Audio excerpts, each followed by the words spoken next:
Today is all about coastal inspired home decor, so grab a popsicle and a beach chair and let's just jump right in.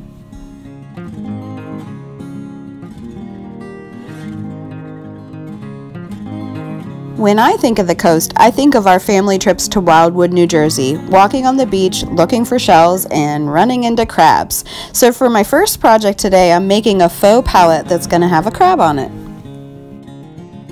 I got this square canvas at the Dollar Tree and I'm first covering it with black paint. I want the top coat to be white, but covering it with black first is a little trick I learned so that you don't see any of the original piece through the paint. I just used regular black acrylic craft paint for the undercoat, and then I used a plaster color chalk paint by Waverly for my top coat. I wanted this piece to look like pallet wood, so I added some of the mineral color also by Waverly with my dry brush. This gives it a slightly distressed look, so it looks like some wood grain is showing through. Then it was time to add slat lines. I used my ruler to divide the board into 8 slats. Then I love using my dark gray crayola twistable pencil for the actual slat lines. It's thicker than a regular pencil, but not so stark like a Sharpie is. And one thing I forgot to do until later is continue the lines over the edge onto the sides. So don't forget to do that if you're creating this project for yourself. It'll make the final project look much more real. This video today is part of a monthly DIY challenge hosted by Sonia over at Domestic Diva DIY. I'll put a link to both her channel and the playlist for the challenge in the description box below, so be sure to check them out and see what everyone comes up with. It was a coastal theme for this month's challenge, and I'm already doing a coastal theme for my home this summer, so I knew I had to participate. Thanks, Sonia, for hosting the challenge. Here I'm tracing an image of a crab right off of my son's iPad, but you could really print out any image or phrase that you like. This is just one possibility, so take it and run with it and make it your own. I used carbon transfer paper to transfer the outline of the crab onto my palette. My favorite transfer paper is made by Arteza. I've mentioned before that I'm a lefty and I tend to drag my hand, and this paper was the first that didn't leave any smudges. We actually live in Ohio, but we picked Wildwood, New Jersey as a vacation destination for our family because we've had to travel to New York City a lot for our sons' surgeries, and it's close-ish to the city and allowed us to stop for a little fun beforehand. I think I've mentioned a couple times that our 2 boys were both born with a rare condition called craniosynostosis, which required them to have multiple neurosurgeries. They were complex surgeries, so we chose to have them performed in New York City at NYU. So I started out working with strips of burlap, gluing down with school glue stick, and just trimming at the edges. This worked well for the body, but then it got tricky when I got to the legs because they weren't perfectly straight. So then I tried using my original outline and cutting pieces from that, and that would have worked well if I had been more precise when I traced and actually followed the lines exactly.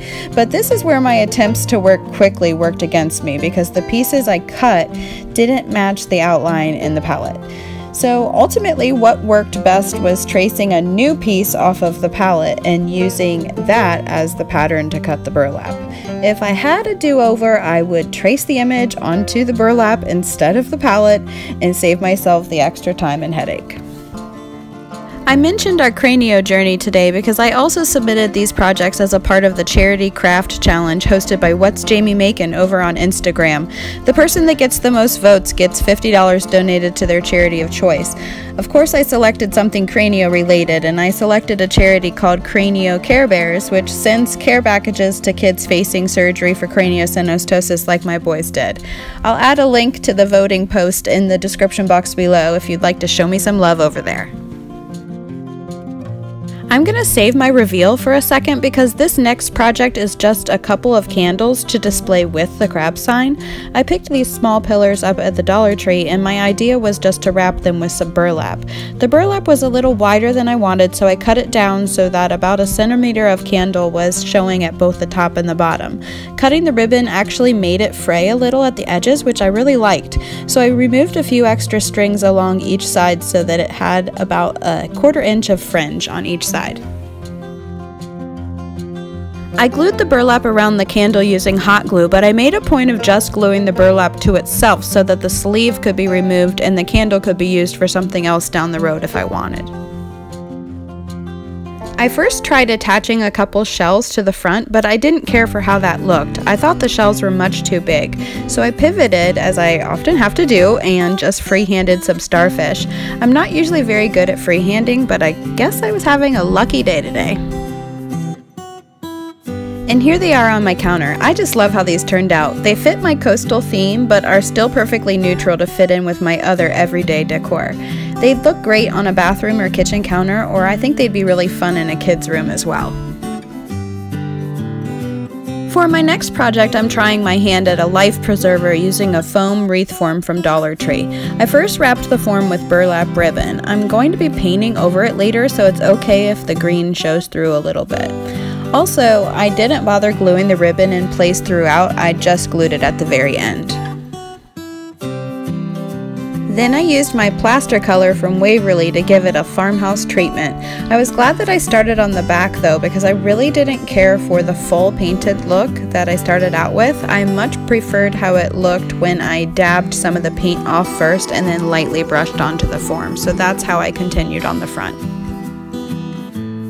For the accent pieces, I cut a few strips of a buffalo plaid tablecloth I had left over from another project and painted them with the pool color by Waverly. I used this same color on some palettes a few weeks ago that I used to display some vacation photos, so I thought this was a way of using some of the same colors without being too matchy-matchy.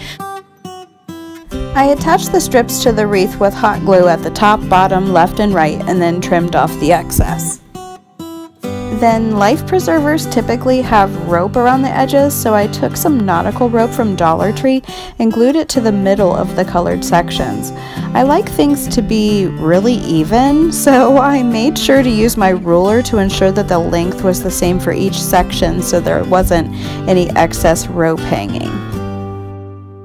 I could have stopped there, but I like to give it a little extra flair, so I decided to add some stripes. I wanted there to be a wider stripe in the middle and two narrower stripes on either side. I found the middle of each section and covered the center with a strip of painter's tape.